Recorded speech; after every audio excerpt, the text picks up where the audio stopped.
Hoy abres Spotify y en segundos tienes acceso a más de 100 millones de canciones. No pagas por cada una, no las descargas, no esperas, solo le das play. Pero hace 20 años esa idea era casi revolucionaria. Y la industria musical, una de las industrias más poderosas y protegidas del mundo, hizo todo lo posible para que no existiera. Esta es una de las historias más interesantes que veremos en este podcast. ¿Tú crees que la más interesante? La verdad es que a mí esta historia particularmente me mama, güey. Ahorita vamos a ver por qué. Es la historia de Daniel Ek, un niño que creció en los suburbios de Estocolmo sin mucho dinero, que a los 14 años ya ganaba más que sus maestros, que a los 23 años se retiró con $5 millones sintiéndose completamente vacío. Y que a los 25 fundó una empresa que cambió para siempre la forma en que la humanidad escucha la música. Pero también es la historia de una guerra entre un emprendedor sueco y los sellos discográficos más poderosos del planeta, entre la tecnología y el control, entre el acceso y la propiedad. Y lo más interesante es que al final nadie ganó exactamente de la forma que esperaba. Déjame hacerte una pregunta antes de que empecemos este podcast, mi buen Calamar. Y antes de que te pregunte cómo estás. Échale. ¿Tú sabes cómo tener una noche memorable? Todos en la cima, pocos preguntaron qué hicieron distintos, cuánto tienen, sino cómo llegaron, cómo la armaron, cómo la armaron, cómo la armaron.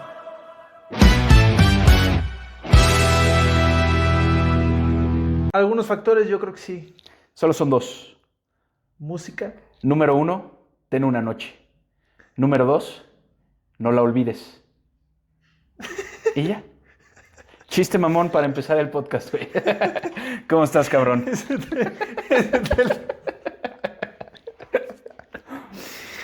Ay, a ver, no mintió, pero ahora te podría decir que estoy peor que como estaba antes. ¿Cómo te encuentras el día de hoy, güey? ¿Bien? Bien. Buen viernes. Se pasó rapidísimo del viernes pasado a este. Así que solo pasaron 7 días, ¿no? Pues normalmente de viernes a viernes sí. Correcto, güey. Este- Tus matemáticas están bien. Bien, pues no mucho más, bastante activos, bastante bien viendo lo que ha tenido nuestro podcast, ya 40 views, 30 y tantos en uno y 60 en otros, Sí, vamos bien. ¿Este qué es el séptimo? El séptimo, Estamos grabando el séptimo, pero apenas hemos subido 2. ¿verdad? Sin hacer mucha publicidad ni nada, entonces pues va bien orgánicamente. Va muy bien, la verdad. Suscríbanse, denle like. Vamos a estar subiendo muchas historias interesantes hoy. ¿Qué te parece la historia de Spotify, güey? La neta, personalmente me parece una de las historias más chingonas porque es cierto que revolucionaron toda la industria musical, cabrón. Sí, eso sin duda. Digo, habría que ver también un poquito antes de Spotify los inicios de lo que le pudo haber inspirado, porque Por aquí sí lo sé vamos que a ver. hay por ahí. Pero claro, o sea, hoy en día es lo que escuches y la gente espera el Spotify Unwrapped o el Wrapped, no sé cuál sea. Sí. El todos que los viene años. cada año. Exactamente. Cada año sale peor el mío, la verdad. Cada vez escucho peores Más cosas. mamadas, güey. Va en decadencia mi Spotify, pero bueno. En realidad es que muy interesante. Y tú, Marras, cuéntame cómo estás. Todo bien, güey. La verdad es que gran viernes. Estamos ya nuevamente grabando un capítulo más. Contento, güey. Esta historia, la verdad es que, como te decía, personalmente es una historia que me encanta. Le agarré mucho cariño desde que vi la serie en Netflix, Spotify. Ok. Pero fíjate que ahorita haciendo el research, porque en esa serie sí ponen mucho como villano a Daniel Ek, que es el fundador. Ok. Sí lo echan mucho para abajo, güey. Como que el güey era un mierdas, güey. Como que... Como Mark Zuckerberg. Ajá, peor, güey. Neta lo Peor. pintan muy mal en esa serie. Ok. Pero ya haciendo el research para este capítulo, me di cuenta de que la neta no, güey. La neta es un güey... Es el villano de una historia mal contada, Exacto. dirías tú. No, güey, es bastante derecho, se me hace un cabrón bastante inteligente y todo lo contrario. A ver, obviamente es el CEO de una empresa, de pronto tiene que ponerse duro y cabrón y tomar decisiones difíciles. Claro. Pero, pues, güey, de eso a que sea un villano, nada que ver, güey. Ok. Pero vamos a entrar en la historia. Excelente. Y me viene bien porque la verdad es que no sé nada de este güey. ¿No? No mames, gran historia. ¿No has visto la serie? Tampoco. Acabando el capítulo, te recomiendo que vayas a ver la serie, que también está buena. Tengo cosas que hacer, pero, pero igual. Bueno, o sea, me refiero en la semanita, güey. Me parece bien. Ok. Reskbet, no sé si así se pronuncie, Reskbet, Estocolmo. Un niño con dos obsesiones. Daniel Ek nació el 21 de febrero de 1983 en Estocolmo, Suecia. Creció en Reskbet, un barrio obrero a las afueras de la ciudad. No era un barrio peligroso, pero tampoco era un tipo de lugar donde vivían familias con dinero. Su padre biológico se fue cuando era pequeño. Lo crió su madre Elizabeth, quien trabajaba en una guardería junto con su padrastro Hayes, a quien Daniel siempre llamaría su verdadero padre. Bonito. Él mismo describe sus condiciones así. Éramos suecos promedio. En Suecia eso significa que no te falta nada básico, pero tampoco hay un margen para lujos. Y aún así, en ese departamento de Reskbet hubo algo que siempre sobró: música. Órale. La familia era musical. Había instrumentos, se escuchaba de todo, y Daniel absorbió eso desde pequeño con una intensidad que iba mucho más allá de simplemente disfrutar canciones. Aprendió a tocar guitarra, piano y bajo. Para cuando tenía 10 años ya tocaba varios instrumentos y la música no era un hobby, era una forma de entender el mundo. O sea, desde estos inicios, güey, ya sabíamos que pues, este cabrón tenía que hacer algo relacionado con la música. Con la música. ¿Okay? ¿Tu familia fue musical? ¿Tú creciste con mucha música en casa? Pues no realmente, güey. Mi abuelo tocaba la guitarra y yo sí empecé a tocar guitarra también como a los 10 años. Un poco antes. Y pues mis papás siempre apoyaron esa idea. Mi hermano después empezó también a tocar batería y piano. Luego yo también le entré al piano y al ukulele, pero realmente no es que, o sea, ni siquiera sé leer partituras, es como más Por feeling. por feeling y tampoco Y te creas que soy aprendes la súper- canción por Exacto. memoria, ok. Pero Exacto. en tu casa ponían música, o sea, de que en el iPod o cosas Sí, así. sí, o sea, a mi todo papá tiempo? siempre le gustó mucho la música, sobre todo pues rock de los 70s, 80s. Siempre nos inculcó esa música como, ya sabes, AC/DC, Led Zeppelin, como ese tipo de rock. Ok. Mi hermano fue el que le entró más esa parte como musical, sobre todo de escuchar ese tipo de bandas. A mí sí me gusta mucho la música, pero creo que en esa parte mi hermano Se es quedó más musical. con ese lado. Y mi hermana, por su parte, no tanto, güey. O sea, creo que no. Mi hermana no toca ningún instrumento y tampoco creo que le mama así tanto la música. Hasta donde yo sé. ¿Tú? No, tampoco. Fíjate que en mi casa rara vez si era fin de semana y había comida en la casa. Sí había música en la casa, pero no. Mucho en el coche con mi mamá, por ejemplo. Pero era lo de siempre. Miguel Bosé, La Oreja de Van Gogh. Ay, Y el cómo. Divo de vez en cuando. El Divo, bueno, no me gusta personalmente, pero A ver, respeto. güey, pero a los 7 años vas en el coche escuchando el Divo. No es la rola del verano, güey. ¿Estás de acuerdo? Pinche calamar de 7 años cantando el Divo en su En mi primaria, tarea, güey. Y todos Sí, bulleando. güey, o sea, hasta la fecha me sé todo el álbum de La Oreja de Van Gogh, todos los álbumes de Miguel Bosé. Mi mamá Creo que también ese es escuchaba La Oreja de Van Gogh y en Miguel Bosé, en cabrón. especial, y Pandora llegamos a escuchar, pero raro, y hasta después que tuve el iPad, como a mis 9 años, con el iTunes, Michael Jackson, por ejemplo, me gustaba mucho, y Black Eyed Peas. Black Eyed Peas yo creo que despertó mi amor por la música como Órale. tal, pero no, ni hasta la fecha no, nada Y más son en el muy coche. distintos ahorita Black Eyed Peas de lo que era en sus Lo que fueron inicios, güey. sí, claro. Sí, yo me quedo con el anterior, pero sí, no, más que en el coche es cuando escucho música. Y no Fuera de tocas eso, ningún instrumento, ¿va? No, yo no. Bueno, pues este cabrón aprendió desde los 10 años a tocar guitarra, piano y bajo y pues como te dije, no era un hobby, era más una forma de entender el mundo. La otra obsesión llegó un poco después, cuando su padrastro le trajo a casa una computadora. Daniel quedó hipnotizado. Empezó a desarmarla, a entender cómo funcionaba, a aprender a programar por su cuenta, sin cursos ni tutoriales. Su padre se la regaló y el güey ya no le funcionaba, ¿no? ¿Por qué, güey? Porque la desarmó, güey. El güey no sabía cómo armarla de regreso. Así la desarmó.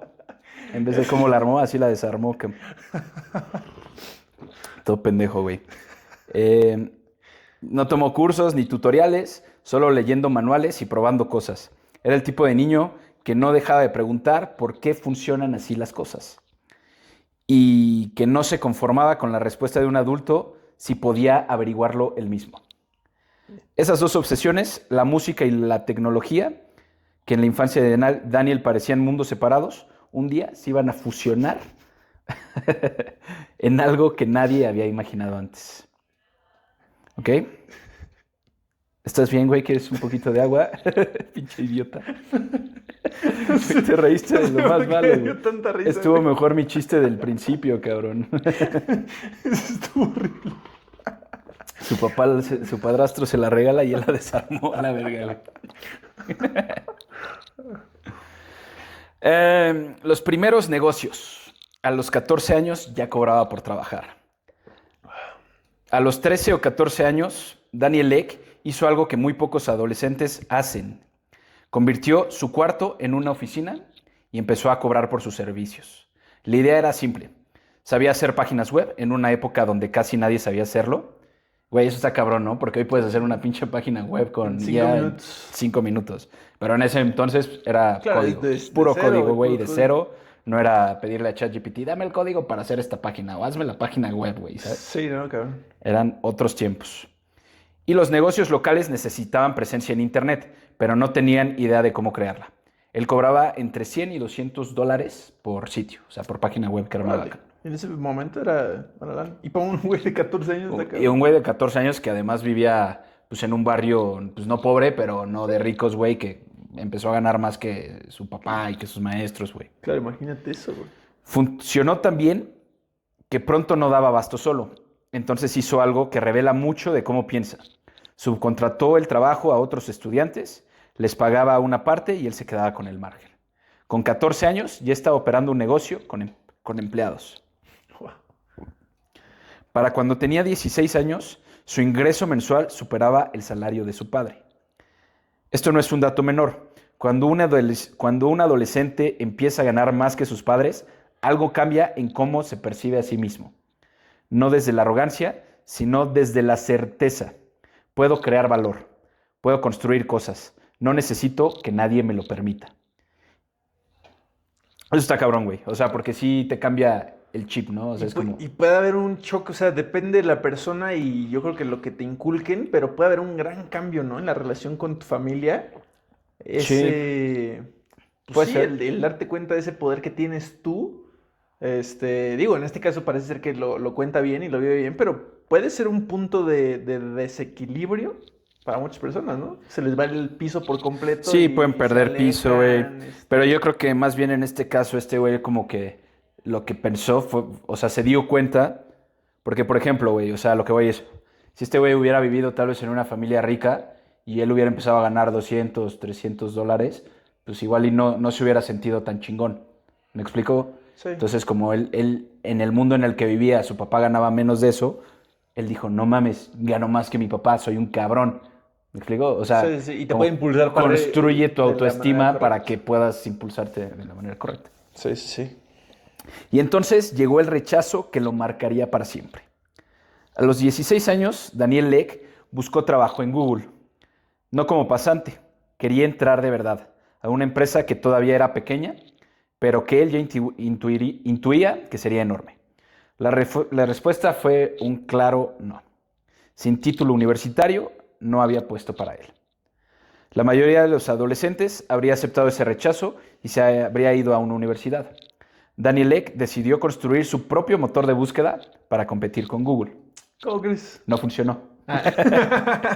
Pero eso importa poco. Lo que importa es la mentalidad. Hizo Bing, una madre así, ¿no? Sí, Yahoo. No, pues Yahoo era antes de Google, güey. Pero no funcionó. Pero lo que importa es su mentalidad. Uno no era el final de la historia, era el comienzo de otra. La universidad que duró 8 semanas. Terminó la preparatoria en 2002 en el IT Gymnasiet Sudviberg con notas sobresalientes en 11 materias. Se inscribió en ingeniería en el KTH Royal Institute of Technology, una de las universidades técnicas más prestigiosas de Europa nórdica, Okay. y duró 8 semanas. El primer año era casi completamente matemáticas teóricas, ninguna programación práctica, ningún proyecto real.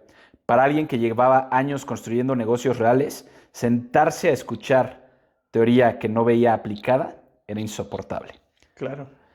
Para Daniel, que ya había ganado dinero, contratado gente y entregado productos a clientes reales, el salón de clases simplemente no podía competir con la calle. Se fue en la 8ª semana y nunca regresó. Ese momento fue decisivo, porque salir del KTH ya no había red de seguridad. No había título, no había carrera trazada, solo él y lo que fuera capaz de construir.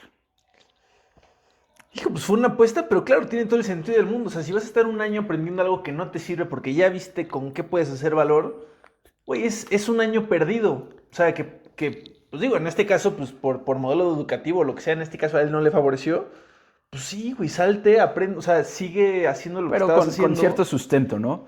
O sea, porque sí, justo, ya lo estaba haciendo, ya estaba ganando dinero. Él mismo sabía que pues era un puto genio, güey, ¿no? Sí. Y claro, porque ese güey ya sabía lo que estaba haciendo, ya sabía que no era lo que necesitaba. Hay personas que sí necesitan ese empuje y es muy bueno. O sea, Sí. claramente no La es en contra mayoría, de la güey, universidad. a esa puta edad no sabes O ni sea, qué quieres hacer. Este güey ya lo sabía, había hecho. A los 14 exactamente. años A los ya tenía un 16 negocio. años ya pudo haber sido un profesionista tamaño gigante, entonces sí, Exacto. fue una decisión correcta.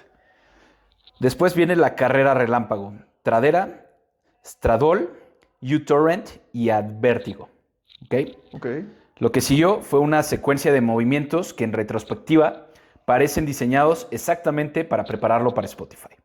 Primero entró a Tradera. No sé si así se pronuncia, güey, pero es una empresa sueca de subastas en línea, en un rol senior. Aprendió e-commerce, cómo escalar plataformas digitales, cómo manejar volumen de usuarios y muchas cosas más. Tradera después sería comprada por eBay en 2006. Órale. Luego se convirtió en CTO, director de tecnología, de Straddle, una comunidad de moda y juegos basada en navegador.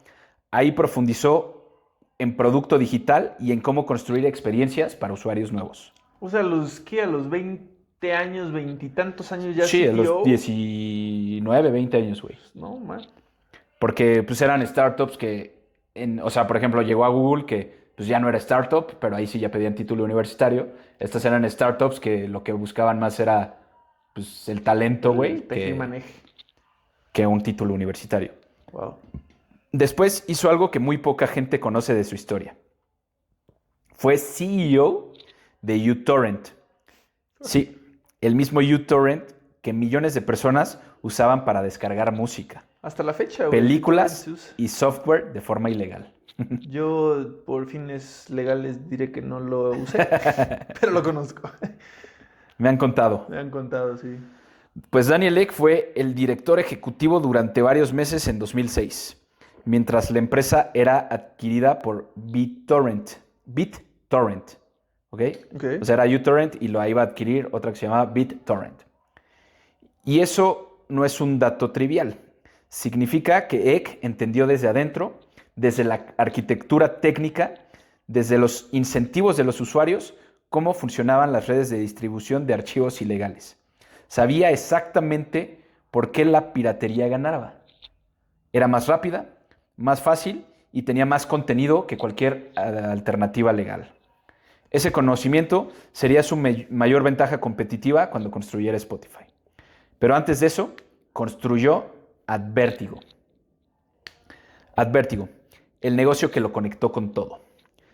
Advertigo fue una empresa de publicidad en línea que Daniel Ek fundó alrededor del 2005. ¿De qué línea, perdón?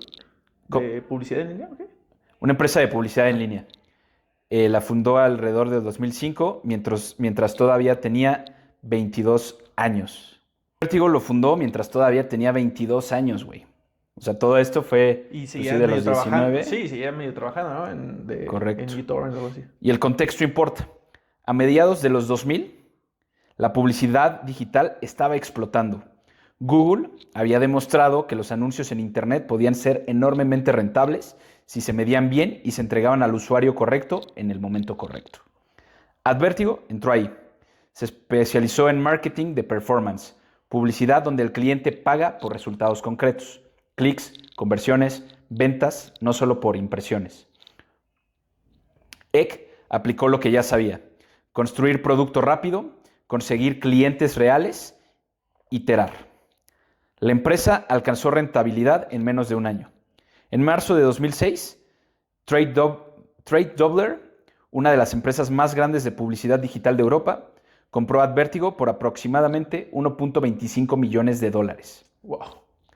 Daniel Ek tenía 23 años y acababa de hacer su primer gran éxito. Su primer millón. Ahora bien, aquí hay un detalle importante que vale la pena aclarar, porque existe confusión al respecto. Eck no conoció a Martin Lorentzon, que ahorita vamos a decir quién es él, porque trabajaba en Trade Doubler. Lo conoció porque Lorentzon era el cofundador de Trade Doubler, la empresa que compró su startup, o sea, que compró la empresa de Daniel Ek. Ajá. La transacción de Advertigo fue el puente entre los dos. Se conocieron como comprador y vendedor, descubrieron que compartían obsesiones parecidas, tecnología y música, y la pregunta de por qué nadie había resuelto la distribución digital. Y a partir de ahí nació la sociedad. Ok. Ahorita regresamos a este pedo de cómo se hicieron socios. Pero antes, vamos a hablar del banco, los 5 millones y la crisis existencial.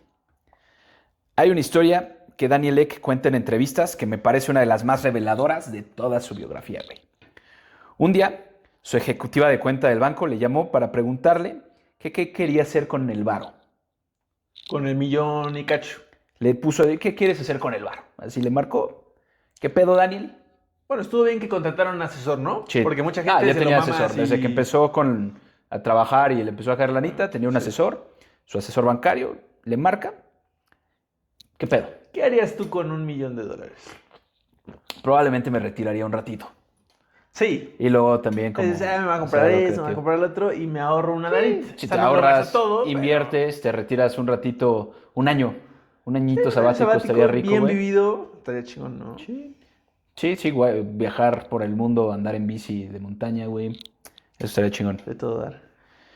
Y luego, pues ya, pases algo más, ¿no? Sí.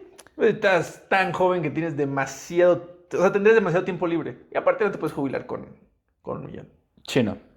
Bueno, de dólares, pero sí, no te puedes... No. Bueno, probablemente O sea, sí. muy sí, austera tu vida es... No austera, güey. Vete a lo básico, güey. $1 millón, 1.200.000... O sea, $1 millón son como 20 millones de pesos. Estamos hablando de que era 1.25, estamos hablando como de 30 millones de pesos. ¿No? Por ahí. No, en ese momento era menos. En 2005 serán como 10 millones. 10 de pesos. pesos. ¿De pesos? Bueno, pero un poquito más, como 15. más, como 15. 15 millones. La metes en un fondo, güey, súper conservador, CETES, 5%. 5% anual. Estamos hablando de, o sea, 500,000 pesos. por anual. .05, 750 Sí. anuales, entre 12, 62.500 pesos, güey. No, pues sí puedes vivir bastante bien. Pues sí, o sea, como es, Rica. ni austero ni mamador. Ni- ajá. Puedes vivir a gusto, tú solo. Ya Sí. si tienes familia, ya Un mamón, poquito ¿no? más, O sea, claro. pero bueno, le marca a su ejecutiva, cabrón, y le dice que quería hacer con el varo porque era un costo de oportunidad muy grande tenerlo sin invertir. Él preguntó, ¿de cuánto estamos hablando? $5 millones. O sea, el güey no solo tenía el sabía. $1.250.000 que le habían pagado, tenía $5 millones. Eck ni siquiera sabía que los tenía. Sí, Para entender por qué, hay que rastrear de dónde vino ese dinero, porque no fue de un solo golpe. Empezó con el negocio de páginas web que montó a los 13 años. Lo que comenzó cobrando $100 por sitio fue escalando. A los 18 ya gestionaba un equipo de 25 personas y generaba hasta $50,000 al mes. Dinero que entraba, pero que un adolescente en los suburbios de Estocolmo simplemente guardaba sin llevar la cuenta con cuidado. No, O macho. sea, el güey pues sí sacaba su varito para cosas Sí, triviales del día a día, pero pues lo demás se quedaba ahí. Luego vino algo que pocas fuentes mencionan. Trade Doubler, la misma empresa que después compró Advertigo, le encargó a Eck un programa para analizar el comportamiento de sus clientes, El programa que construyó fue tan efectivo que Trey Dobler le pagó $1 millón por los derechos. Las patentes relacionadas con ese programa lo generaron otro millón adicional. Wow. Y finalmente la venta de Advertigo de $1.25 millones Acabó sumando 5. fue acumulando los 5. Todo eso acumulado, llegando por distintas ventas en distintos momentos, era lo que dormía en su cuenta bancaria sin que él supiera exactamente cuánto era. No porque fuera descuidado, sino porque vivía construyendo y vendiendo tan rápido con tanta energía y para el siguiente proyecto que nunca se detuvo a contar. Cuando la banquera le dijo la cifra, Eck tomó una decisión que hoy parece de película. Se retiró. Mira, bueno, con 5 millones, o sea, estamos hablando de 1.2, pero con 5... Sí, parece entonces... Sí puedes vivirlo muy ¿Cómo en cuánto bien. andaba? Como en 15 pesos, ¿no? Por ahí. Yo creo, 12, 14 pesos. Estamos hablando de... Sí, 75 millones de pesos, güey. Sí, güey, claro que te puedes retirar. ¿Qué digo? La vida en Suecia, sí es Suecia, ¿no? Sí, en Estocolmo. Estocolmo es un poco más cara, pero, pues, güey, igual como dices, lo inviertes tantito y está cañón. Sí, sí, pues lo mantienes generando, no es como que eso ya... Lo guardas abajo de tu lo colchón. tienes ahí en inversiones y pues vas viviendo con los rendimientos que te dan esas inversiones, güey. Pues hizo lo que todos hubiéramos pensado, ¿no? O tú que hubieras hecho con 5 millones de dólares, déjalo aquí Déjenlos en comentarios qué harían con 5 millones de dólares Me da hoy. curiosidad. Hoy, como están viviendo hoy, ¿qué harían con ese bar? Tenía 23 años. Compró un Ferrari rojo, se compró un departamento en el centro de Estocolmo y empezó a salir de antro. Lo que siguió, es que era un morro de 23 años, güey, también. Sí, güey. Lo que siguió lo contó él mismo años después. Descubrió que las personas que de repente querían estar con él no eran sus amigos reales. Me di cuenta de que me usaban, dijo en una entrevista al New York Times. La vida que había imaginado que tenían los ricos, lo que veía en MTV, resultó ser vacía en la práctica. Wow. No solo no estaba feliz, estaba más perdido que nunca. Vendió el Ferrari, vendió el departamento y se fue a vivir a una cabaña en el bosque, lejos de Estocolmo. Ahí pasó meses leyendo, meditando, escuchando música. Y fue en ese silencio donde la idea que llevaba años rodeando en su cabeza tomó una forma concreta. La idea de Spotify. Está muy poético ese pedo, ¿no? Sí, está padrísimo, o sea, imagínate. O sea, hay mucha gente que se podría quedar en el ruido, decir, bueno, no me gusta esta vida, lo que sea, y se queda, pero totalmente aislarte, empezar a leer, empezar a... A mí de pronto sí me gustaría una escapadita, sí. No duraría mucho, pero no mames, una semana solito, güey. Sí, una en semana. el bosque. Sí, una semana, güey. Sí. O sea, y ya se me hace mucho. O ¿Sí? sea, creo que, digo, a mí me gustaría, pero, hijo, o sea, que a ver, es cuando mejores ideas te pueden salir y lo que quieras, pero sí es una decisión radical. O sea, de venir del ruido, de venir de la vida extravagante que se estaba dando y todo, a decir, pum, desconectada Sí. de todo. Pues es que se dio cuenta que esa vida era muy vacía, pero así se fue al otro extremo. Sí. Ok, lo que sigue. El problema que nadie había resuelto bien. Para entender por qué Spotify existió, hay que entender el desastre que era la industria musical a los principios de los años 2000. En 1999, los ingresos globales de la música llegaron a un pico de casi 23 millones de dólares. Era la época dorada de los CD. ¿A ti te tocaron los CDs, güey? Sí, claro. ¿Sí? Sí, obvio. Pues, güey, es que te llevo como... Pero me tocó hasta el VHS. ¿Tienes qué? ¿24? 24. O sea, te llevo 8 años, güey. Sí, pero el CD, claro. O sea, el CD hasta el 2015, yo que soy Sí. fan de ¿Y tú de qué año eres? ¿Del 2002? 2. La industria era enorme, controlada y muy rentable. Y entonces llegó Napster. Ok. Y Napster nació de la manera más inesperada posible. Vamos a... ¿Este Napster es de Egg? No. Ah, ok. Llegó Napster.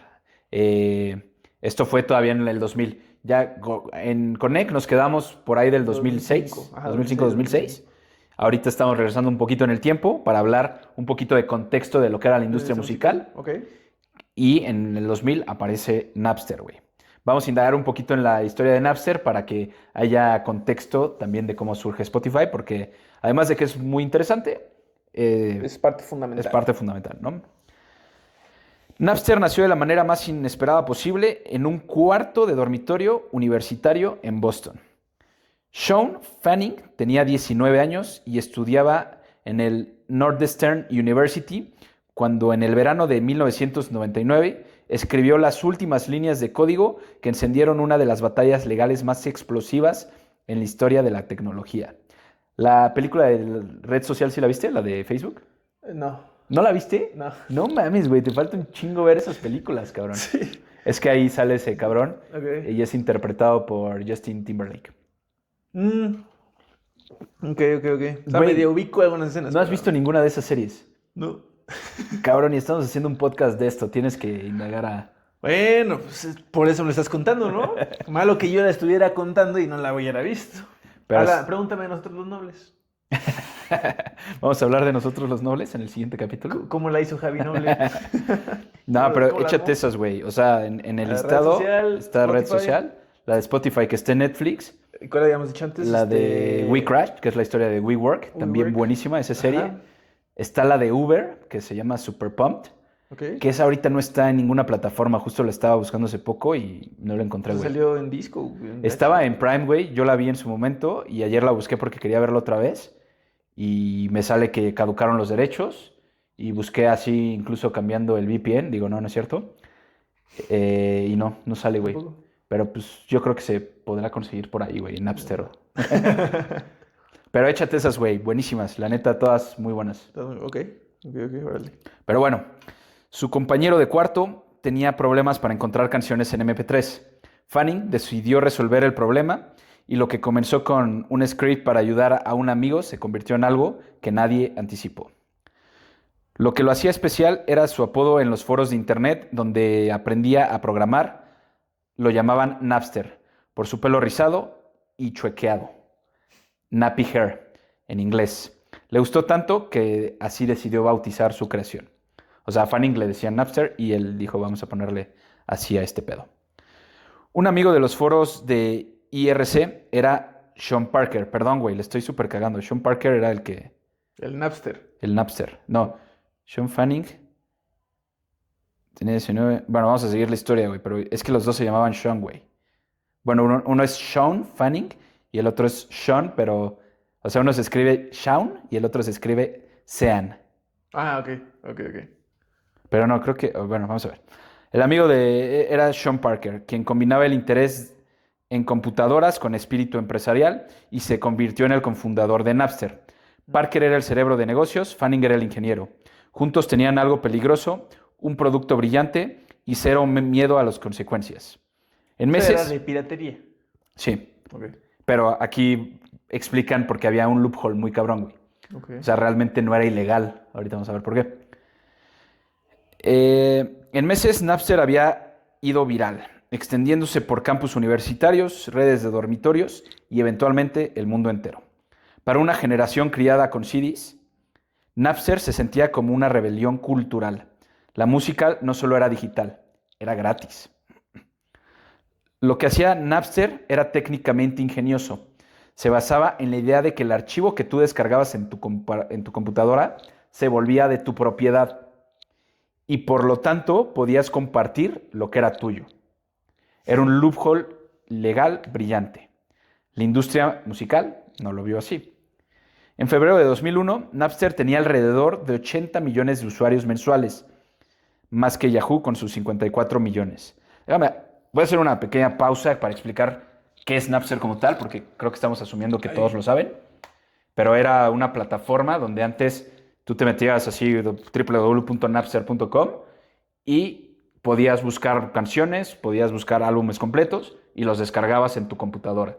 Pero funcionaba porque si alguien ya tenía el disco, por ejemplo, yo compraba el disco de Panda, lo subía a mi computadora, la música, y lo compartía en Napster. Entonces cualquier otra persona entraba a Napster y podía descargar esas canciones. Entonces por eso es mi música, es yo la música. comparto. Entonces Ok. ese era el loophole legal. Órale. ¿Me explicó? Ok. Y bueno, esa era Napster en ese entonces. En febrero de 2001, Napster ya tenía alrededor de 80 millones, eso ya lo dije. Napster facilitaba casi 2 millones de transferencias de archivos al mes. También algo importante es que había un chingo de virus. O sea, en la piratería, como todos podían subir, Sí, de podías pronto... meter cualquier sí, file corrupto o lo que sea. corrupto, pornografía, güey, mierda y media. Sí. Y mucho virus. 2 millones de canciones al mes, gratis, sin que nadie le preguntara a nadie ni pidiera permiso a nadie. Luego, la guerra que lo mató. La industria musical reaccionó como reacciona cualquier industria poderosa cuando siente que le están amenazando, con abogados. En diciembre de 1999, una coalición de 18 sellos discográficos, el caso conocido como A&M Records versus Napster, demandó a la plataforma por violación masiva de derechos de autor. Ese sería el caso que eventualmente sellaría el destino de Napster. Pero el golpe que lo hizo público, el que todo el mundo recuerda, vino de nada más y nada menos que de Metallica. Metallica descubrió que un demo de I Disappear, una canción que debía lanzarse con la banda sonora de Misión Imposible 2, estaba circulando en Napster y siendo tocada en una estación de radio antes de su lanzamiento oficial. Tenían al topo adentro del... O sea, el mismo productor que la subió. Pues O sea, seguramente. Algo así, ¿no? Pero dice, me llamaron de nuestra oficina al día siguiente. Esto viene de algo llamado Napster, contó Lars, el de Metallica.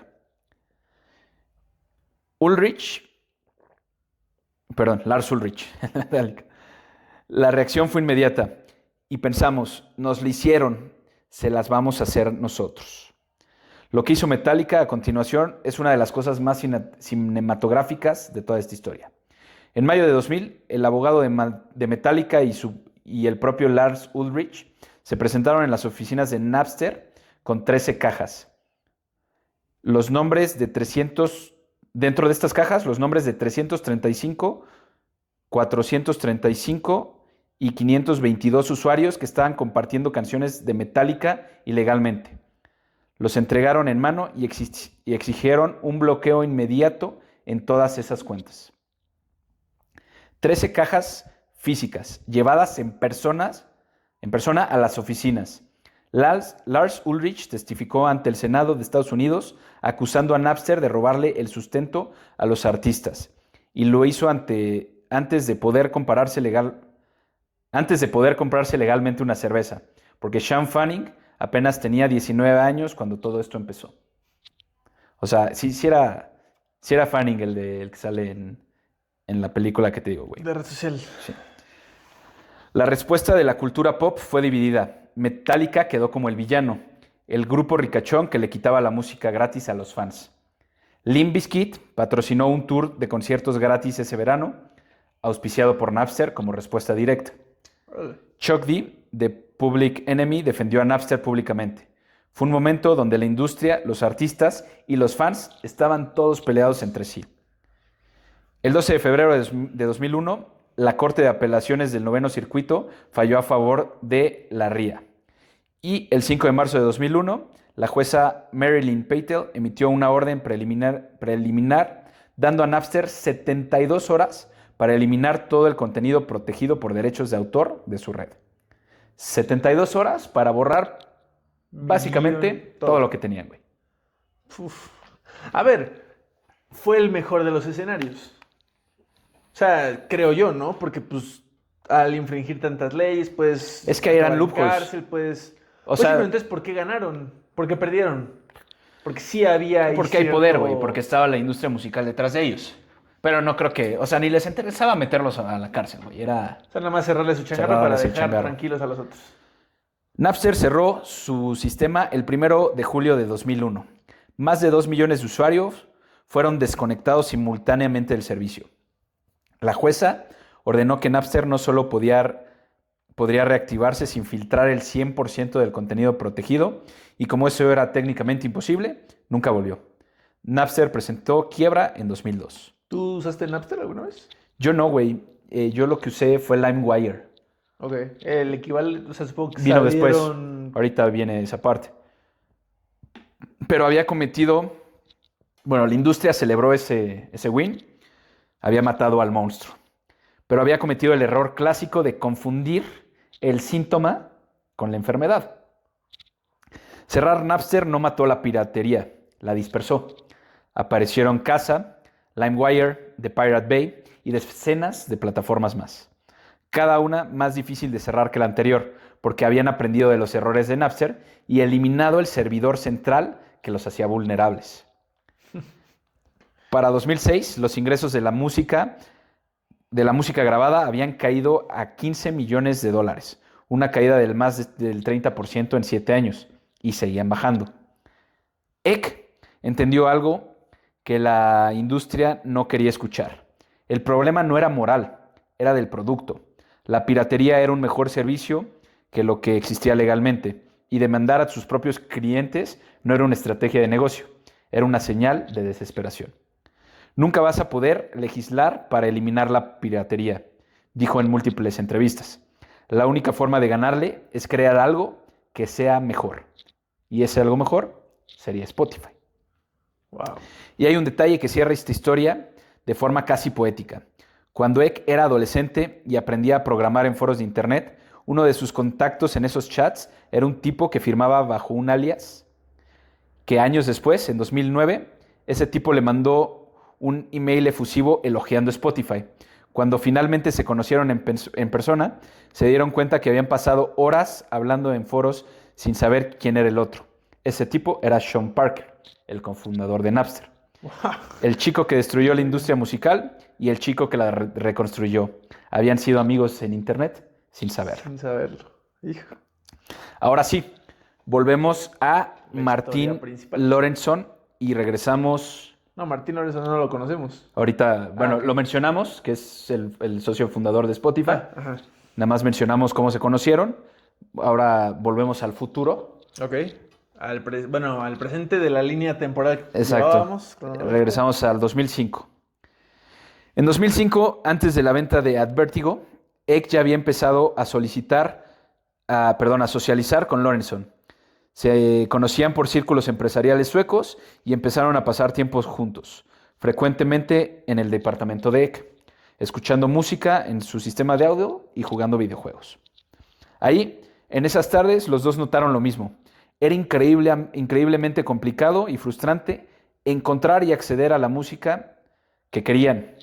Por la alternativa legal era iTunes, que costaba alrededor de $1 por canción, demasiado caro si querías explorar. La alternativa ilegal era Napster y sus herederos, gratis pero también ilegal, llena de virus y moralmente incómoda para quienes les importa ese detalle. Claro. Y si existiera algo legal, instantáneo y barato, esa pregunta quedó flotando y cuando Eck salió a la cabaña en el bosque con la idea ya formada, lo primero que hizo fue llamar a Lorentzon. O sea, Sean. a Lorentzon. A Morris, o ¿cómo se llama? Martín. Martin Lorentzon. Ajá. Regresamos a la parte que este güey se va a la cabaña a meditar, leer, se le ocurre la idea y cuando sale de ahí, ¿qué pedo, mi Lorentzon? Vamos a armarla. Literal. La propuesta era esta: una plataforma donde cualquier persona pudiera escuchar cualquier canción del mundo al instante y de forma legal, gratis con publicidad o sin publicidad, pagando una suscripción mensual.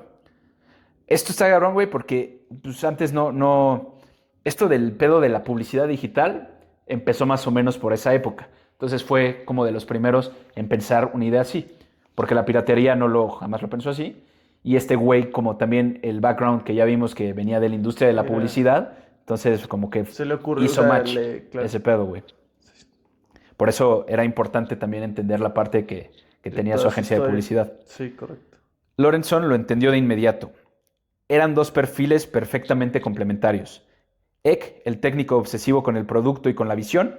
Lorentzon, el empresario con red, capital y experiencia en la industria digital europea. ¿Se sabe qué decía Lorentzon? Era el que le compró, güey. Ah, el de la empresota. Ajá, ese güey compró la empresa, la startup de Advertigo de este... Ah, ok, cierto. Lorentzon incluso puso $1 millón de su propio bolsillo como inversión inicial. Fundaron Spotify AB en Estocolmo el 23 de abril de 2006. Eck, como CEO, Lorenson como presidente del consejo. Y ahora venía la parte imposible. La guerra con las disqueras. 2 años de reuniones que terminaban en portazos. Tener la tecnología era lo relativamente fácil. Reclutaron a Ludwig Strigius, el fundador de uTorrent, a quien Egg ya conocía, para liderar el desarrollo técnico. Alquilaron una pequeña oficina en Riedergatan, disculpen mi pronunciación, pero no sé sueco, No sabes leer, mano. en el barrio de Osterman. Güey, está muy complicado, güey. Hasta tiene diéresis la O. En Estocolmo. El problema era el contenido. Sin licencias de sellos discográficos, Spotify no era nada. Era una app vacía. Y los sellos no estaban de humor para experimentar con nadie. Habían visto cómo Napster los había destruido y cuando llegó un tipo de 23 años diciéndoles denme toda su música para que la gente la escuche gratis, la respuesta fue, en el mejor de los casos, escepticismo profundo. Pero Egg no se fue. Y aquí es donde reveló la cualidad que más define a los fundadores que realmente construyen cosas grandes. Tolerancia casi irracional al rechazo, combinada con la habilidad de seguir volviendo o bien chingando, ¿no? En el podcast de Fondo Soberano de Noruega, Egg contó la historia del chocolate. Esta historia está cagada, güey. Tenía reunión semanal recurrente con el CEO de uno de los grandes sellos discográficos. Este ejecutivo le decía que no, semana tras semana. En la tercera o cuarta reunión, el CEO le preguntó cómo diablos consigues entrar a mi oficina y a mi agenda todos los viernes. La respuesta de Egg: había descubierto cuál era el chocolate favorito del asistente. Le llevaba una caja cada semana y al salir de la primera reunión le había dicho al asistente: él quiere verme la próxima semana también, todos los viernes. A veces hay que ser un poco audaz para hacer que las cosas sucedan, dijo Egg. Increíble. Increíble. La lección de fondo es poderosa. Las asistentes son los verdaderos gatekeepers de los ejecutivos. Si quieres llegar a alguien importante, primero conquista a quien controla su agenda. Sí está bastante interesante, la verdad, esa anécdota. Y digo, a ver, también tienes que ser bastante intrépido como para saber, o sea, para investigar cuál es el chocolate favorito, ¿no? Porque no es como que te lo diga. Sí, O sea, sí. Tienes que hacerle small talk, tienes que platicar, hey, que te gusta, que no sé qué, y ya de ahí... Y digo, así se narra la historia trivialmente. Yo me imagino que hubo un poquito más ahí de detalle. Habrán sido amigos, Y se la conocerían de cotorreaba ahí antes, en la oficina. o ya la conocía a lo mejor. Puede ser, ¿no? güey. Podría ser. O sea, es como la historia poética que se Sí, cuenta. sí, pero bueno, no dudo que haya pasado. Pero, güey, honestamente. en varios capítulos del podcast hemos visto cómo hay mucha relación entre este tipo de personajes que son así, güey, que es como, pues de huevos lo voy a hacer. Sí, Y no les importa el rechazo. ¿No? Lo vimos en el de Nike, que fue el primero, Claro. que el güey se fue a Japón a tocar puertas en una empresa siendo completamente nadie y se las abrieron y jaló. Sí, Pero correcto. pues es esa parte que decíamos esa vez, ¿no? El no ya está seguro. Pues Ve. inténtalo, qué chingados pasa, ¿no? Te van a decir que no y ya. y ya. Igual y te dicen que sí y haces el siguiente Spotify o el siguiente Nike, ¿no? Correcto. Las negociaciones duraron casi 2 años. El argumento central que Egg repetía en cada sala era simplemente incómodo de rebatir. El mercado ya te está robando la música de todas formas. La piratería no va a desaparecer. La única pregunta es si quieres recibir algo o seguir recibiendo nada. Los sellos arrancaron con condiciones durísimas, ya que logró convencerlos Sí, ya. después de 2 años. El 55% de todos los ingresos por streaming. Otro 15% para los publishers. En total, el 70% de cada dólar que entrara a Spotify salía antes de pagar un solo salario o servidor. Y encima, los grandes sellos, Universal, Sony, Warner, EMI, recibieron participaciones accionarias en Spotify a cambio de sus catálogos. O sea... Bueno, a ver, o sea... Pues está Sí. bien, güey, o sea... Es lo que decíamos al principio, fue una negociación, güey, que los dos se quedaron así como de... O sea, es que es un amargo, puta, sí, güey. ¿no? O sea, es un- incomodísimo para los dos, güey. Sí, o sea, también es, güey, no quiero hacerlo, lo voy a hacer, Pero O sea, es así, y el otro güey es, lo quiero hacer, pero tampoco así, ¿no? güey, es que el pedo es que, pues, obviamente la industria musical era enorme, pero ya se le estaban pelando durísimo. Y se tardaron muchos años, güey. O sea, estamos hablando que en 1999 salió Napster y en 2001 acabó el... 2005, 6, 7, como en 2007, accedieron, 2007, 2008, accedieron a entrar en Spotify. Bueno, y O sea, sigue se siendo tardaron muy grande. 8 años, güey. Pero seguía siendo grande porque seguía existiendo Sí, pero iTunes, iba era en muy picada. grande. Sí, o sea, bueno, a lo mejor no en su vida. O sea, yo creo que se mantenía Iba en picada, porque güey. siempre ha sido un negocio la industria musical. Ah, güey, se mantenía porque pasaron de ganar 23 millones de dólares Ahora a 22. 23 mil millones a 15 mil millones. O sea, Bueno, sí, es iba en un picada. trancazo. Iba en picada y por eso 8 años después dijeron, pues ya, tenemos que hacer algo, pero algo que los incomodaba muchísimo porque ya no iban a controlar ellos.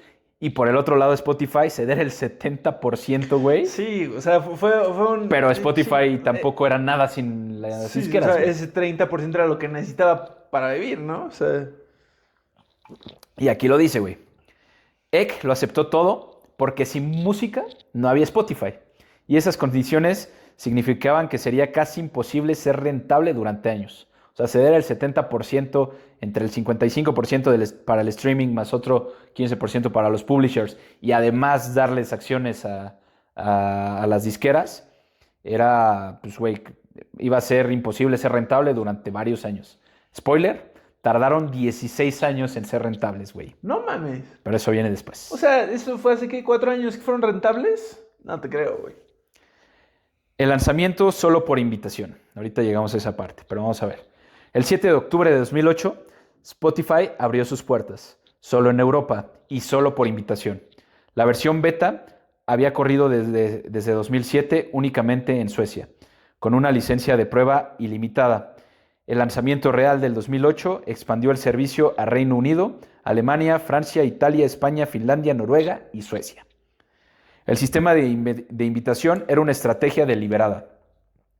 Controlar el crecimiento mientras la infraestructura se construía y al mismo tiempo crear escasez artificial que generara deseo. La gente que recibía una invitación quedaba impactada y se lo contaba a sus amigos. El boca en boca hizo lo que ninguna compañía publicitaria habría podido hacer. La experiencia era radicalmente diferente a todo lo que existía.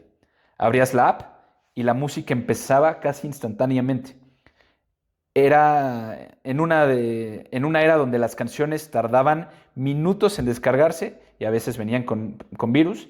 Spotify sonaba en menos de un segundo, limpio, rápido, legal y gratis si la aceptabas con anuncios.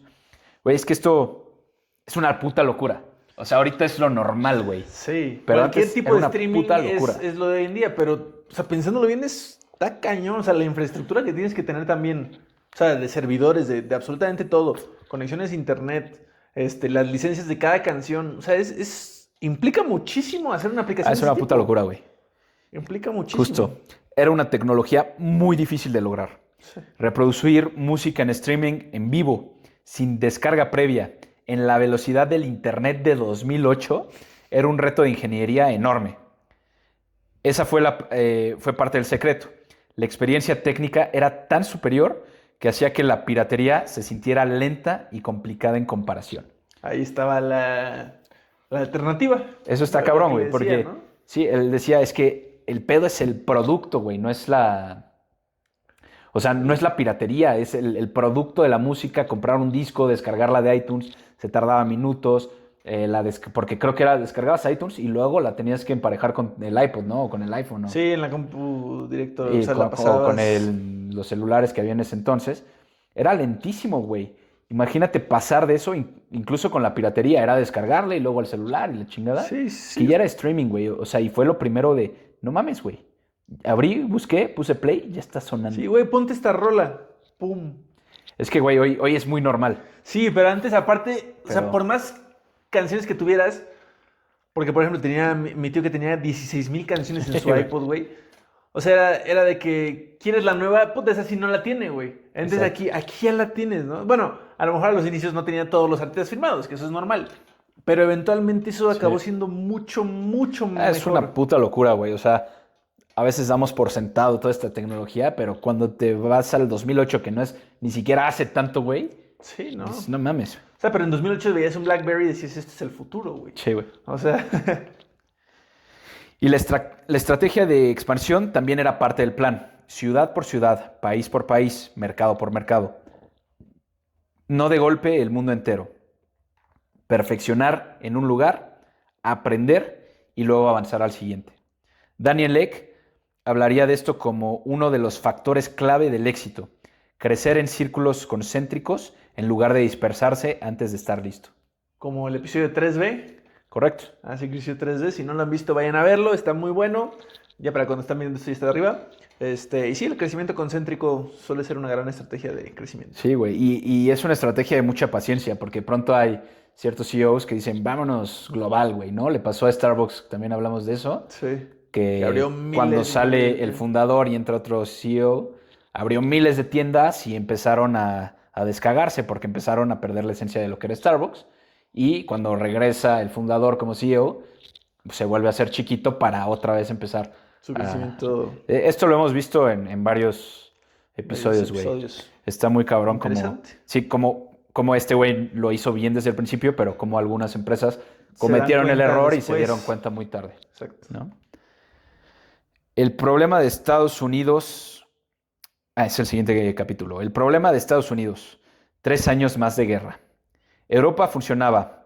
Para 2010 ya tenían 7 millones de usuarios en el continente, pero el mercado más importante del mundo, Estados Unidos, seguía cerrado.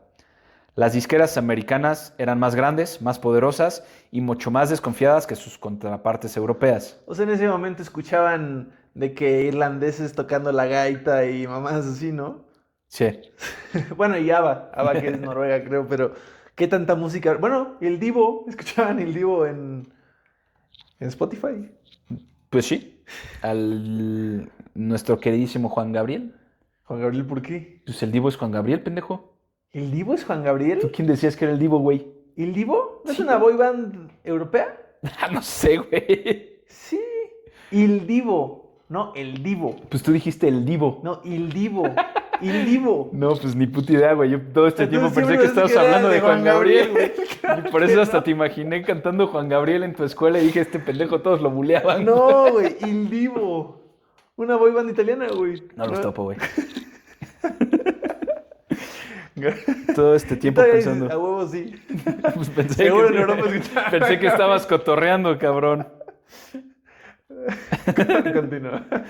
Las negociaciones para entrar a Estados Unidos tomaron 3 años adicionales, con más de un año de negociaciones intensas solo para el lanzamiento americano. El 13 de julio de 2011, o sea, ya saltamos del 2008 que sale Spotify en Europa hasta 2011, Spotify finalmente empezó a aceptar suscriptores con IP de Estados Unidos. Y el trato para lograrlo fue revelador. Las grandes disqueras americanas, Warner Music, Sony Music y Universal Music Group, recibieron un 18% combinado de participación accionaria en Spotify. Les logro bajar ahí la... No, porque tenían el 15%. O sea, estas son acciones nada más, güey. Ah. O sea, lo no de demás quedó porcentaje igual. Aquí en vez de 15 les dieron 18%. Mm. Las mismas empresas que durante años habían intentado matar el streaming terminaron siendo dueñas de un pedazo de él. Pues es que si no había de otra, güey. O sea, era la negociación que tenía que ser. Ese mismo año, Spotify cerró una alianza fundamental con Facebook. La amistad entre Daniel Ek y Mark Zuckerberg venía desde 2008. Y en 2011 se materializó en OpenFT, una aplicación dentro de Facebook que mostraba en tiempo real lo que estabas escuchando, permitiendo que tus amigos vieran tu música y la descubrieran contigo. Era la primera vez que la música integraba el formato social a esa escala, y uno de los factores que impulsó el lanzamiento americano de Spotify con una fuerza inusual. Cuando Spotify salió a la bolsa en 2018, el 18% que los sellos habían recibido valió cientos de millones de dólares. Claro. La ironía histórica perfecta. Los que más se resistieron a la innovación terminaron enriqueciéndose gracias a ella. El arma secreta el algoritmo que te conoce mejor que tú mismo. Una cosa es tener la música, otra es que la gente la descubriera. Aquí Spotify hizo algo que las disqueras no podían haber anticipado. Convirtió la recomendación musical de un producto tan valioso como la música misma. Discovery Weekly, lanzado en 2015, esa madre sigue existiendo, güey. Sí. ¿Sí va? Sí, sí. Era una playlist personalizada que aparecía cada lunes con canciones que el algoritmo calculaba que te iban a gustar, basándose en tu historial, en los patrones de millones de usuarios y en cómo cada canción se relaciona con el resto de la red de preferencias globales. En el podcast El Fondo Soberano de Noruega, Ek habló sobre a dónde quería llevar esto. El problema número uno que tienen los consumidores de streaming sigue siendo cómo encuentro lo que quiero escuchar. Y del lado del creador, ayúdame a encontrar más audiencia. En realidad, son dos lados de la misma moneda. Y luego dijo algo que suena a promesa. La verdad es que por buenos que seamos en recomendaciones, si te pones a crear una playlist tú mismo, todavía podrías hacer una mejor que las nuestras. Creo que en 5 o 10 años eso ya no será verdad. Vamos a convertirnos en ese amigo de confianza que te va a presentar cosas con las que pensabas no habría forma de que te interesaran y vas a terminar completamente abierto a ellas. Oye, yo estoy totalmente de acuerdo con eso. Todas las playlists que tengo yo en Spotify descargadas son daily mixes de Spotify. Sí. Me fascina. Yo he güey, descubierto me lo cambian también. bien chido, güey. Y conozco rolas bien buenas, y justo no escucho lo mismo todo el tiempo, porque estoy siempre estudiando sus playlists y siempre latinan, güey. O sea, porque digo, son 6 playlists de daily mix, pero cada una es un género diferente, cada una es un mood diferente y, güey, latinan. O sea, la Sí, neta, güey. muy Y buenas o sea, yo recomendaciones. ya no escucho tanto el Discovery Weekly, pero me hace recomendaciones diferentes, como que estás escuchando una banda y si lo tienes como Con en reproducir en modo Ajá, online, sí, el shuffle, no sé qué, ¿no? te va poniendo El Smart nuevas. Shuffle se llama. Y de hecho, yo descubrí una banda que hoy en día me gusta muchísimo, que pues no es como que el gran descubrimiento, es una banda famosa, es Milky Chance. Pero yo los descubrí ahí, güey, o sea, porque me lo puse y dije, esta rola me gustó un chingo, y luego me pasaba otra de Milky Chance y dije, está verguísima, y me terminé volviendo fan de Milky Chance, güey. Órale. Y entonces hay varias bandas que he descubierto gracias a Spotify. Spotify, sí. Esto Yo está cabrón, también, güey. cañón. Luego, hoy Discovery Weekly genera 56 millones de nuevos descubrimientos de artistas por semana. El 77% de esos artistas son emergentes, no los de siempre. Eso es algo que la industria tradicional nunca logró a esa escala. Conectar música nueva con oídos nuevos sin que un sello grande tuviera que decidirlo. Eso está bien cabrón también, güey, porque Está muy padre para antes todos tenían los que tener emergentes. managers que te trataran de posicionar y mostrar tu música en la radio y en Sí. diferentes pues, lugares que no pegaba. Y aquí solo si suenan parecido, o sea, es el algoritmo de Spotify. Si suena parecido a lo que tú escuchas, te los presenta y dices, órale, esta banda está chingona y ya, los Sí, escuchas. y no te importa de dónde viene, si tiene discos, si cuánto vendió, si tiene conciertos, ya no. O sea, ya lo que te interesa es el contenido, Sí, una la buena música, güey. música, ¿no? Si te gusta a ti este tipo de música, ya la ves, te vuelve. O sea, lo que me pasó a mí con Milky Chance, güey. Sí. Que digo, no es una banda pequeña, es una banda muy Sí, grande. pero a lo mejor no hubieras Yo comprado no un la disco conocía. de él porque no la conocías, ¿no? No los y en ese conocía. momento solamente era a través de disqueras. Exacto. O de un güey que te pasara su USB y te diga, güey, escucha mi música, carnal. Exacto. La máquina Spotify. Música, podcast y audiolibros. En algún momento Spotify dejó de ser solo una plataforma de música y se convirtió en algo más ambicioso. La estrategia que ellos llamaban la máquina Spotify. Lo que en otros contextos llamarían un flywheel. Funciona así. El usuario entra por la música, luego descubre los podcasts y eventualmente migra a los audiolibros. ¿Por qué los audiolibros son la pieza clave? Te preguntarás, mi querido Calamar. Ahí sí te voy a ser sincero, no me lo preguntaba. Bueno, si no te lo preguntabas, igual te lo respondo por los márgenes.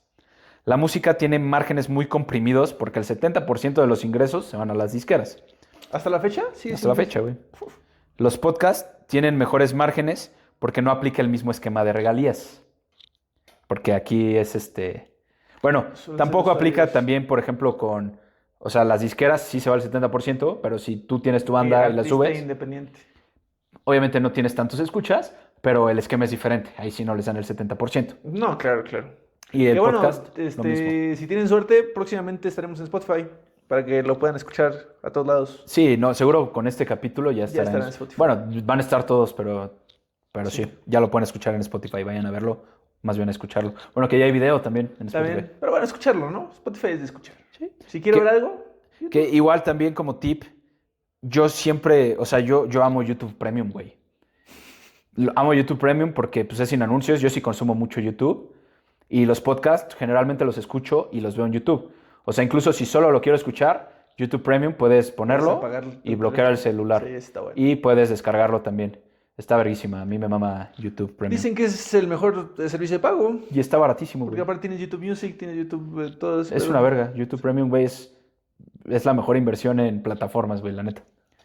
Y bueno, escúchenos ahí, suscríbanse, aprovechamos para decirles. Bueno, suscríbanse, campanita, Like, comenten algo, suscriben, porque comenten. comentar la verdad es que ayuda mucho, también nos pueden ayudar, si les gusta alguna historia de alguien interesante que podamos contar, también pónganlo, porque pues digo, también es padre conocer nosotros, o sea, no nada más historias que nosotros sepamos de personas que nos interesan, sino también de las suyas, y así conocemos nosotros dos y ustedes más. Correcto. Déjenos en los comentarios de quién deberíamos hablar.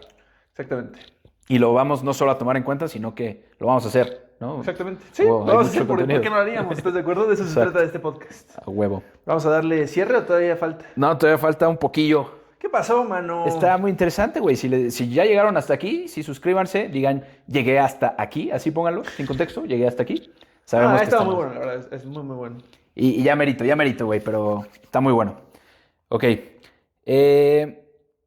No aplica el mismo esquema de regalías y los audiolibros pueden ser aún mejores, dependiendo de cómo se estructuren los contratos de licencia. En 2019, Spotify lanzó su producto para podcast. Hoy tiene más de 6 millones de podcasts y es la plataforma líder en ese formato a nivel global. Los audiolibros son más recientes y los han lanzado de forma gradual, mercado por mercado, con la misma filosofía de siempre, perfeccionar antes de escalar. La idea es que la música te enganche, los podcasts te acostumbren a consumir contenido de audio largo y los audiolibros sean el siguiente paso natural para quien ya está cómodo escuchando en lugar de leer.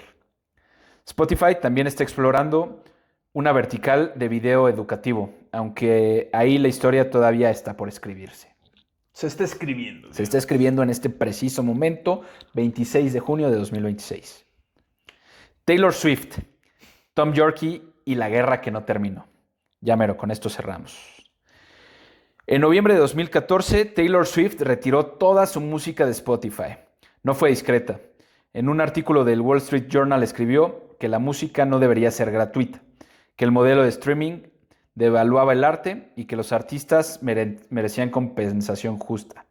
Aquí yo el pedo personalmente creo que no era Spotify, güey. Si ya el 70% lo tenía la disquera, pues Es vete a totalmente pelear con tu irrelevante. disquera, compadre. Eck respondió públicamente con números. En los 12 meses previos a su salida, Spotify había pagado más de $2 millones al equipo de Swift, incluyendo $500,000 solo en octubre de 2014. El equipo de Swift respondió con cifras distintas. En el fondo de la discusión era real. Spotify pagaba entre $0.003 y $0.005 por reproducción. Para ganar $15,000 al año, el usuario mínimo en Estados Unidos, el salario mínimo en Estados Unidos, un artista necesitaba entre 3 y 5 millones de streams. Para artistas grandes eso era fácil. Para artistas independientes con una audiencia mediana era casi imposible.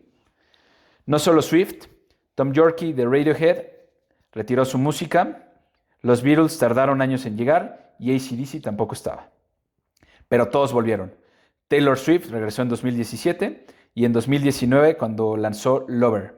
Spotify pagó espectaculares en Times Square para promocionarlo. La atención no desapareció, pero la realidad económica se impuso. Los artistas grandes necesitaban a Spotify para llegar a sus fans y Spotify necesitaba a los artistas grandes para retener usuarios. La salida a bolsa que cambió las reglas del juego. En abril de 2018, Spotify hizo algo que ninguna startup había hecho antes. Salió a la bolsa en Nueva York sin hacer un IPO tradicional. Hizo un direct listing, un listado directo. La diferencia es significativa. En un IPO convencional, la empresa emite acciones nuevas, contrata bancos de inversión que lo colocan con inversionistas institucionales y se quedan con comisiones enormes. Los insiders no pueden vender durante un periodo de bloqueo de meses. Spotify no hizo nada de eso, no emitió acciones nuevas, no contrató underwriters, no hubo roadshow privados, simplemente registró sus acciones existentes en la bolsa y dejó que el mercado abierto determinar el precio. ¿Sí cachaste esa parte? Sí. El mensaje era claro, Spotify no necesitaba el varo. Lo que quería era liquidez, era dar liquidez a sus accionistas existentes, incluyendo a los sellos discográficos que habían recibido participación accionaria. O sea, por ejemplo, esa sí me queda un poco de duda, no sé si a lo mejor lo sabrás tú un poco, pero, o sea, con tanta repartición de acciones para las disqueras, en realidad para el público en general no quedaba mucho. O sea, de un porcentaje, de un 100% de acciones, pon tú, ¿como qué porcentaje podría quedar sabiendo que Spotify tendría la mayoría? Es que son diferentes tipos de acciones. Hay acciones A, B, o sea, pero sí que, o sea, no queda, o sea, tenía el 70% de las disqueras, Spotify tenía otro tanto y salió otro tanto, pero ese tanto valía millones, güey. Sí, claro, y a lo mejor también eran muchas, ¿no? Ok. ¿En qué me quedé? Lo que quería era dar liquidez a sus accionistas existentes, incluyendo a las discográficas, y hacerlo sin pagarles decenas de millones en comisiones a los bancos. O sea, Spotify decía, yo tengo varo, no lo necesito, güey. Esto es pues, para salir a bolsa y dar liquidez a mis accionistas.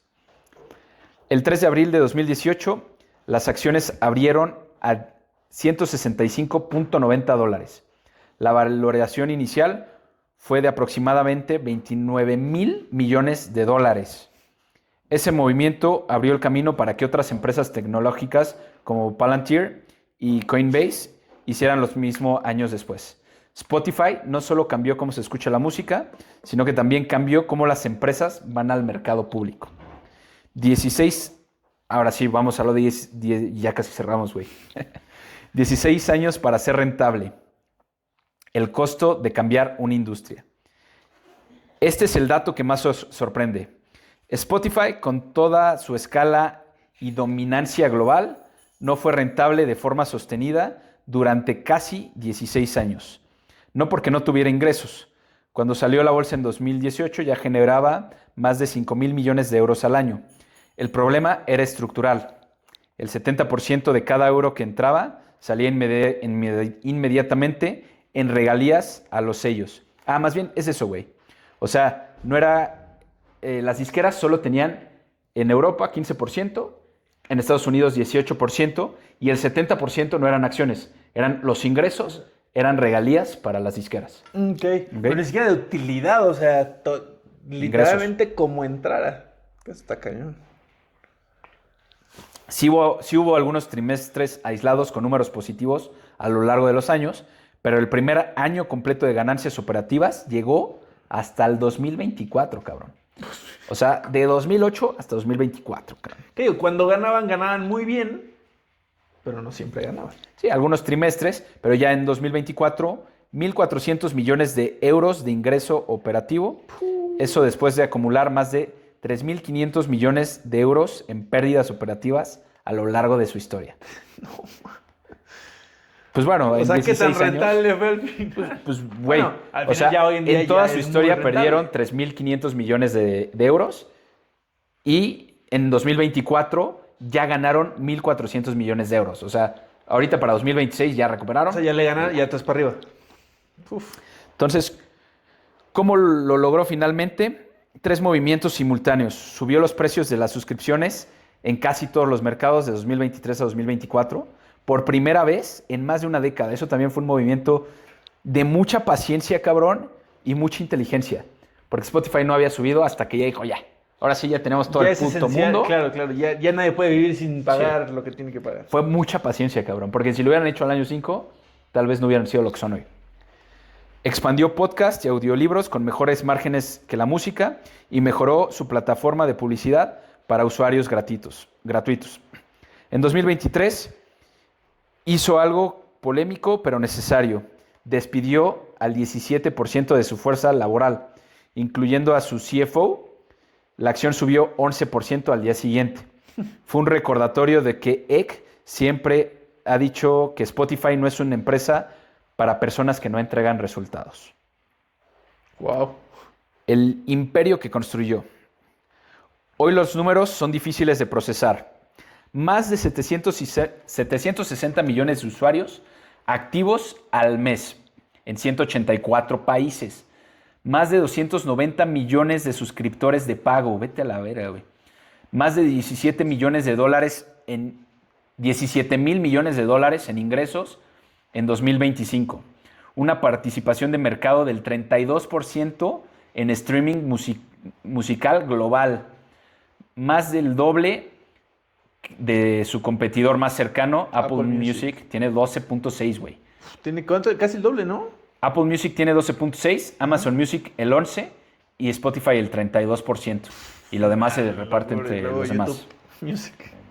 Deezer también. Y en 2025, Spotify pagó más de 11 mil millones de dólares a la industria musical. El pago anual más grande que cualquier plataforma haya hecho en la historia de la música, güey. En 2026, Daniel Ek se dio el cargo de CEO para convertirse en presidente ejecutivo, enfocándose en la visión a largo plazo, mientras los nuevos co-CEOs, Gustav Söderström y Alex Norström, manejan la operación diaria. Y en aquel podcast de Fondo Soberano de Noruega, el hombre que pasó años convenciendo a las disqueras más poderosas del mundo dijo algo que revela mucho cómo piensa. Soy probablemente la persona con menos poder en Spotify. Probablemente tomo la menor cantidad de decisiones. Eso es el modelo de liderazgo escandinavo. Delegas. Escandinavo. Delegas. Permites que tus líderes tomen las decisiones. Órale. Todavía confiesa sentirse inadecuado prácticamente todos los días. Todavía ve más problemas que soluciones cuando mira Spotify. Todavía se siente impaciente. Y probablemente por eso sigue siendo la persona más peligrosa de la industria musical. Y ahora sí, güey, ya para el cierre. Para el precierre. Tantito antes, güey. ¿Cómo la desarmó? Cerrando un poquito el círculo que... Resumiendo. Que tenía al principio, que comenté que lo veían como villano en la serie. Ajá. Vamos a cerrar eso y luego ya vemos cómo lo armaron. ¿Te parece? Me parece bien. Daniel Ek, el introvertido que la serie pintó como un villano. Antes de cerrar esta historia, quiero hablar un momento de Daniel Ek como persona, porque creo que hay una injusticia narrativa que vale la pena corregir. En 2022, Netflix lanzó The Playlist, una serie sueca basada en la creación de Spotify. Y la forma en que retrata a Ek es, digamos, complicada. Empieza pintándolo como una especie de Robin Hood de la música, el chico que quería que todos pudieran escuchar lo que quisieran sin importar si podían pagarlo. Pero conforme avanza la historia, lo va convirtiendo en algo más oscuro. Un fundador calculador, ambicioso, dispuesto a pisar a quien sea con tal de que Spotify creciera. La serie es entretenida, pero es ficción, basada en hechos reales. Y hay una diferencia enorme entre el personaje de Netflix y el hombre que aparece en las entrevistas. El Daniel Ek real solo se describe a sí mismo como introvertido. Dice que cuando se convirtió en CEO tenía cero carisma. No le gustaban las llamadas sociales. A sus amigos les decía con toda honestidad: me gusta que me inviten, pero probablemente no voy a ir. No lo decía por arrogancia. Lo dice porque conoce cómo funciona su mente y prefiere ser transparente a pretender ser alguien que no es. Su rutina diaria no es la de un CEO clásico de Silicon Valley que se despierta a las 4 de la mañana y trabaja 18 horas. Él se levanta a las 6:30, desayuna con su familia, entrena a las 7:30 y a las 8:30 sale a caminar, incluso en el invierno sueco. Ahí es donde hago mi mejor pensamiento. Dice, después lee una hora. Historias biográficas, liderazgo y Pues nunca... mándale el podcast. para Sí, que vea. se lo voy a mandar, a ver Si qué le parece. gusta ver, claro. Nunca programa más de 3 reuniones al día. Es competitivo brutalmente. Cuando Apple Music entró al mercado con todo el ecosistema de Apple detrás, Eck no esquivó la pelea. Cuando alguien no entregaba resultados, salía. En 2023 despidió al 17% de su fuerza laboral, sin dudar. En ese sentido, la serie no se equivoca. Pero hay una diferencia enorme entre ser competitivo y ser un villano. Y la diferencia la resume mejor que nadie el propio Eck con una frase que repite frecuentemente, que es: el hombre razonable se adapta al mundo, el irrazonable persistente... El racional. Perdón, a ver, el hombre razonable se adapta al mundo, el irrazonable persistente en tratar de adaptar al mundo a sí mismo. Por lo tanto, todo el progreso depende del hombre irrazonable. Daniel Eck eligió ser irrazonable y por eso Spotify existe. ¿Ok? Entonces, ahora sí, ¿Cómo la armaron? ¿cómo la armó Spotify? La armó con un niño de Rasbeck que a los 13 años cobraba por hacer páginas web en su cuarto y a los 14 ganaba más que sus maestros. La armó alguien que Google rechazó a los 16 años por no tener un título universitario y respondió intentando construir su propio motor de búsqueda. La armó alguien que entró al KTH, una de las mejores universidades de Europa, y lo dejó en la 8ª semana porque prefería construir cosas reales. La armó alguien que fue CEO de uTorrent, la plataforma de piratería, y entendió desde adentro que la gente prefería robar música en lugar de pagarla. La armó con Advertigo, una empresa de publicidad que construyó y vendió en menos de un año y cuya venta fue el puente que lo conectó con su cofundador. La armó desde una cabaña en el bosque donde fue a meditar después de descubrir que $5 millones y un Ferrari no eran suficientes para sentirse vivo. La armó pasando 2 años en reuniones que terminaban con portazos, llevándole chocolates a los asistentes de CEOs para poder seguir entrando al calendario. La armó con el argumento más simple y más incómodo. De todas formas, ya les están robando la música. La pregunta es si quieren recibir algo o seguir recibiendo nada. Es muy buena, muy buena. La armó lanzando por invitación, creando la escasez y generando deseo. La armó con un algoritmo que conoce los gustos de sus usuarios mejor que ellos mismos. La armó aguantando 16 años de pérdida antes de su primer año rentable. La armó pagando más de 11 mil millones de dólares a la industria musical en un solo año, más que cualquier empresa en la historia de la música.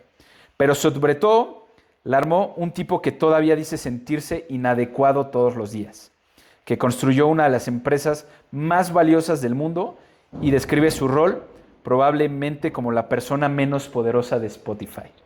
Porque a veces Modesto. las mejores ideas no nacen en una sala de juntas, nacen en el silencio, en una cabaña, cuando finalmente te quitas todo el ruido de encima y permites escuchar lo que llevas años queriendo construir. Así la armó Spotify. Así la armó Spotify, Y así la está armando. así la armó Daniel Eck y así la seguirá armando, güey. Uf. ¿Cómo ves? Gran historia. La verdad es que yo creo que le gana a la de Nike en cuanto Diferente. a longitud. En cuanto a duración. Ah, ok. No, pero no lo sentí nada pesado. Estuvo muy buena. Te digo, de no saber absolutamente nada, la verdad está muy padre. Como dices, en ningún momento lo sentí como un villano. O sea, como lo pintaría la serie, digo, tampoco lo he visto, pero no lo veo nunca como un villano. O sea, es una persona ambiciosa que Sí. tuvo que hacer lo que tuvo que hacer para hacer vivir su idea.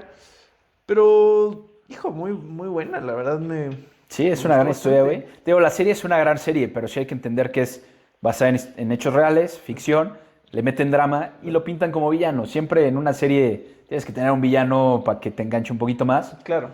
Yo cuando hice el research, me eché 2 o 3 podcasts de este cabrón que también cité aquí en el guión.